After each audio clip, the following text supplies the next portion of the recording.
کلي په حالاتو یو څو شعرونه دي وایي چې محبت ورک شو د نفرت چې ذخیرې ډېرې شوې محبت ورک شو د نفرت چې ذخیرې ډېرې شوې ما اورېدلي دي په چم کې هدیرې ډېرې شوې نه یې ملک فتح کړه او نه یې څه ثمر ښکارېږي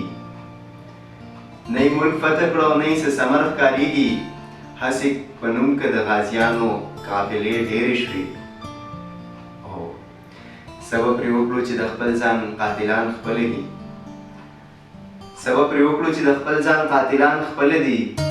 که ځوانان ډېر شول تربیت له ادارې ډېرې شوې او شعر دی چې غریب دهقان سره د پیغلې لور په کډه لاړو غریب دهقان سره د پیغلې لور په کډه لاړو ویلي ستا د چم نه ځو دلته جګړې ډېرې شوې او د پیسې دور دی غریب ته څوک نظر نه کوي د پیسې دور دی غریب ته څوک نظر نه کوي غریب به خان وي خو غریب څخه پیسې ډېرې شوې دا اخرنی شعر دی چې ایاز وایي هیڅ به نه وي هر څه به سم دم وي دلته ایاز وایي هیڅ به نه وي هر څه به سم دم وي دلته خو که اخلاص سره په کلي کې جرګې ډېرې شوې